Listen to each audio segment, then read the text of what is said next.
La différence entre la CEDEAO et l'AES, c'est que depuis plusieurs mois, la CEDEAO ne crée rien, elle est dans une politique belliqueuse et de sanctions. Les autres convergent vers quelque chose de visible. La confédération, la fédération, le plan de défense trilatéral, la négociation des partenariats de manière conjointe, la dénonciation de la présence coloniale sur place, y compris dans les pays voisins, la proximité réelle avec les populations, la dislocation de certaines barrières de coercition politique, comme dans le cas du Mali aujourd'hui. En fait, on voit où l'AES est en train d'aller. On voit exactement ce qu'elle est en train de faire. Et elle mène une politique d'une transparence incroyable parce qu'elle dit ce qu'elle va faire. Elle fait ce qu'elle dit. Que fait la CEDEAO? On demande à un Africain ressortissant de la CEDEAO, qu'est-ce que la CEDEAO fait? Il ne pourra pas répondre. La CEDEAO était carrément une entité morte pendant longtemps. Elle a repris vie uniquement sur le plan des sanctions depuis l'éviction de Mohamed Bazoum. Chaque fois qu'on entend la CEDEAO parler sur matière de sanctions, nous allons sanctionner, ils sont partis, les renégats, c'est une blessure au panafricanisme, comme le dit Bassirou Diomaye Faye dans une lecture d'un hors-sujet et indicible. Qu'est-ce que le panafricanisme? Quand Julius Nyerere se rend compte que le sultanat de Zanzibar a été démantelé en 1964, il se saisit du Zanzibar et il le fait fusionner avec son pays, le Tanganyika, pour donner la Tanzanie. Qu'est-ce que le panafricanisme? C'est ce que Barthélemy Boganda voulait faire au cœur de l'Afrique en voulant créer la République d'Afrique centrale, raison pour laquelle il se fera par ailleurs assassiner. Qu'est-ce que le panafricanisme? C'est ce que Sékou Touré propose à Kwame Nkrumah après le coup d'État de 66 où il dit « Viens diriger le pays avec moi ». Qu'est-ce que le panafricanisme? C'est ce que Kwame Nkrumah lui-même fait quand il dit « African Nation Night ». Il nous faut un État continental. Qu'est-ce que le panafricanisme? C'est ce que fait l'AES aujourd'hui. On le voit, les trois États de l'AES sont beaucoup plus soudés que les États de la CEDEAO. Il n'y a aucun État de la CEDEAO, malgré l'amour artificiel qu'ils sont en train de faire miroiter à la population aujourd'hui. Il n'y a pas deux pays qui réfléchissent à créer une fédération. Ni le Sénégal, ni la Côte d'Ivoire, qui sont pourtant de très bons amis, de très bons partenaires, un peu comme la France et l'Allemagne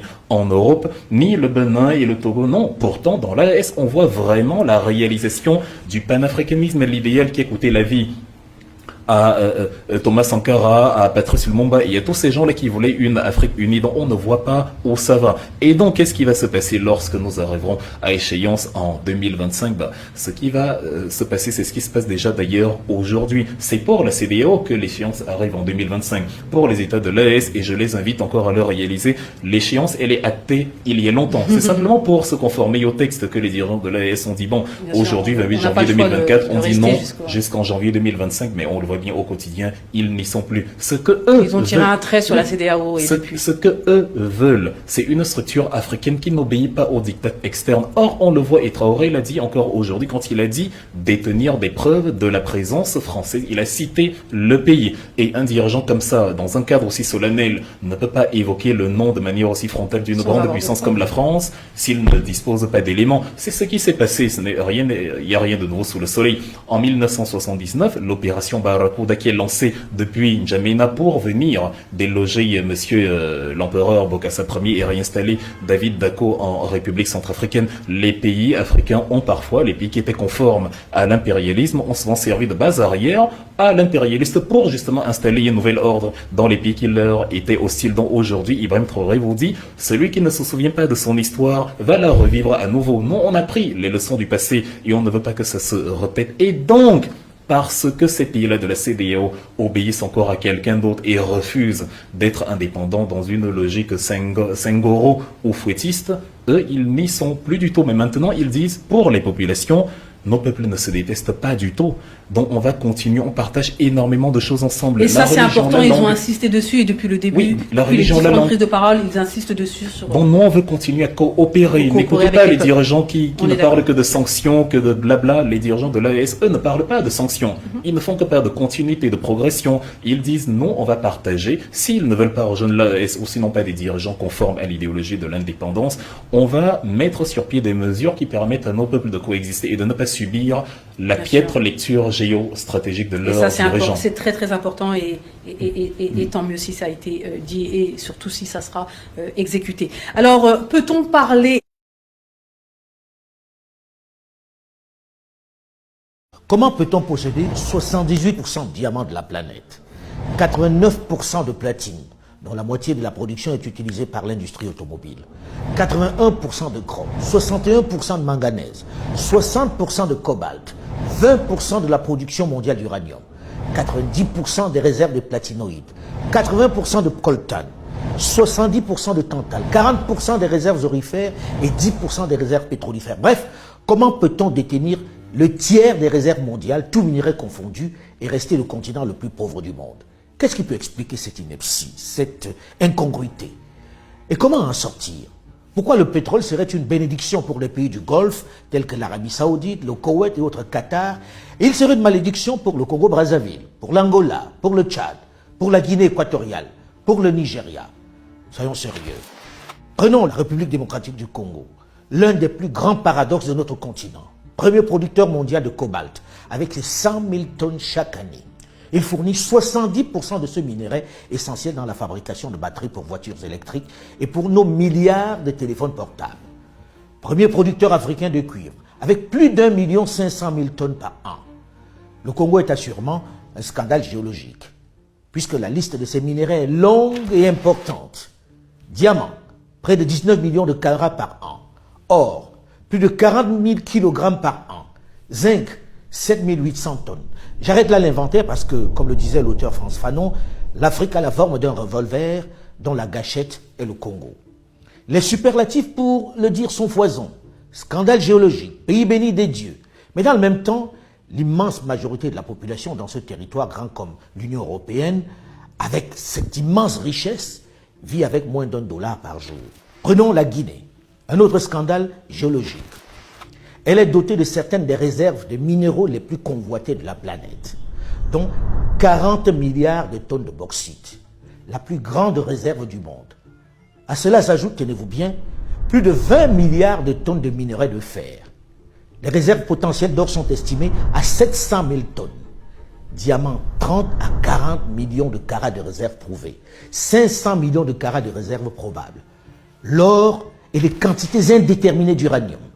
Mais 55% des 11 millions d'habitants de la Guinée vivent avec moins de 1,25 $ par jour.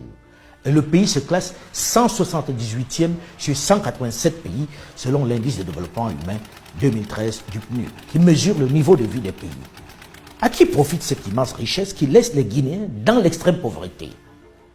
Les mêmes compagnies internationales. Autre exemple de tour de passe-passe réalisé pendant que nos parents croyaient en l'amitié et au concept d'aide.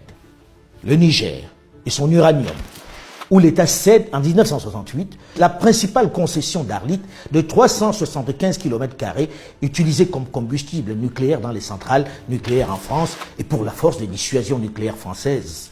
Les autorités nigériennes l'ont donc cédé à l'ancêtre d'Areva pour 75 ans. Ce qui veut dire que lorsque l'on parle du Niger comme le 3e producteur mondial d'uranium, c'est un peu une vue de l'esprit, dans la mesure où les Nigériens les récupéreront, avec un peu de chance, leur principale mine qu'en 2043. Qui est capable de dire quelle est la part du Gabon dans l'immense réserve qui a fait de lui un émirat pétrolier? Dans les anciens contrats, il avait moins de 20%. C'était le pétrole d'Elf. Regardez ces jeunes qui vivent comme des taupes, qui risquent leur vie chaque jour pour quelques grammes de cobalt. Et regardez cette voiture, ce véhicule électrique considéré comme le nec plus ultra, la Tesla. Sans lui, elle n'existerait pas, quel que soit le talent du créateur. Mais regardez le fossé qui sépare le monde du fabricant de celui du creuseur. Cherchez l'erreur. Nous ne savions rien de ce qui se passe et nous n'avons même pas la quantité du pétrole qui sortait de notre pays. Nous ne la connaissions pas. Vous voulez dire que les autorités congolaises ne la connaissaient pas. Ne connaissaient pas la quantité de pétrole extraite de leur sol? Par quel moyen? Là, on a, si vous voulez, à mon avis, utilisé, ou comment dire, un peu la naïveté, je dirais, des dirigeants des pays hôtes, des producteurs. C'est le FMI, c'est la Banque mondiale. Qui décide céder vos richesses à des entreprises. Qui conseillent, qui vous disent, vous, État congolais, vous n'avez plus les moyens financiers de maintenir et de développer vos actifs miniers. Nous vous conseillons, gentiment, oui, on sait comment on conseille. Voilà, de céder ça à des partenaires techniques et financiers internationaux qui sont spécialisés et qui ont les moyens, et ils vont développer ça à votre place. C'est l'erreur fatale qu'on a faite, qu'on ne devrait jamais faire dans nos pays africains. Je suis à la réserve naturelle d'Aberdare, dans le comté de Nyeri, en République du Kenya. Et nous poursuivons nos discussions sur le continent africain. Aujourd'hui, nous discutons d'un sujet important, la décolonisation de l'esprit. Quand les colonisateurs sont arrivés, l'une des choses qu'ils avaient à traiter était l'esprit. Il suffit de regarder le film Racine d'Alex Haley qui raconte l'histoire d'un jeune Africain, Kunta Kinte, né dans le village de Djoufouré, en Gambie. Après l'avoir enlevé de Gambie, la première chose qu'on lui a faite est de changer son nom de Kunta Kinte en Toby. Après quoi il est battu. Il convient également de rappeler que le projet colonial visait à effacer notre histoire. C'est ainsi que nous devons interpréter les anthropologues qui disent que le drapeau suivait la croix. Ainsi, même le christianisme, en tant que religion, était un outil pour influencer l'esprit des Africains. Le projet colonial visait à créer des personnes faites à l'image du colonisateur. En fait, il faut se rappeler que lorsque les Français sont partis, ils ont conclu un traité pour poursuivre la colonisation. Ils ont créé une organisation appelée la francophonie. En 1958, sous la présidence de Charles de Gaulle, en France,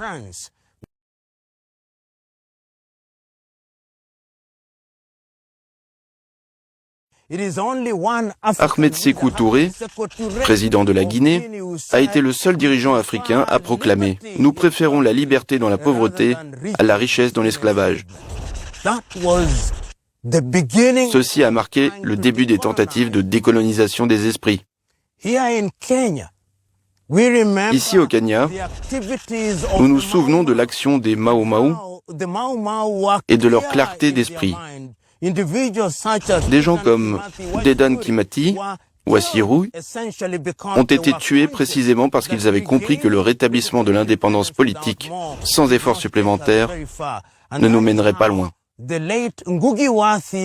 C'est pourquoi Ngugi wa Thiong'o s'est penché sur la décolonisation de l'esprit, car c'est l'esprit qui établit la norme pour l'homme.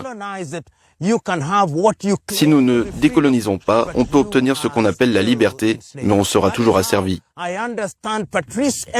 C'est ainsi que je comprends Patrice Emery Lumumba, lorsqu'il écrit depuis la prison de Tisville à sa femme « J'attends avec impatience le jour où les Congolais raconteront l'histoire du peuple congolais ».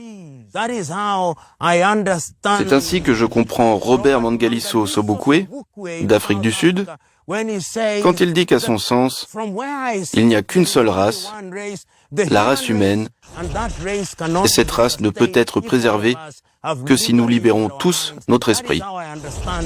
C'est ainsi que je comprends Stephen Bantu Biko, c'est ainsi que je comprends Kwame Nkrumah lorsqu'il écrit son livre « Le néocolonialisme, la dernière étape de l'impérialisme ». Quand nous parlons de décolonisation, souvenons-nous que le confort du colonisateur non seulement demande, mais exige que nos esprits soient asservis. Alors conscients de cela, quelles mesures devons-nous prendre pour décoloniser l'Afrique ? Alors que je parlais de cette question, un de mes amis m'a dit « Ta limite est que tu parles de décolonisation, tu ne parles jamais de décolonialité. » Maintenant, je comprends mieux.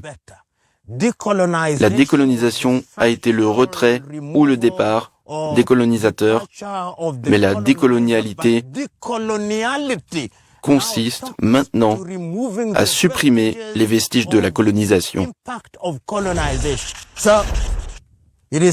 C'est Samora Moïse Machel qui, en parlant de décolonisation, a dit « Quand je parle à certains Africains, Ils sont fiers d'avoir été colonisés par les Français.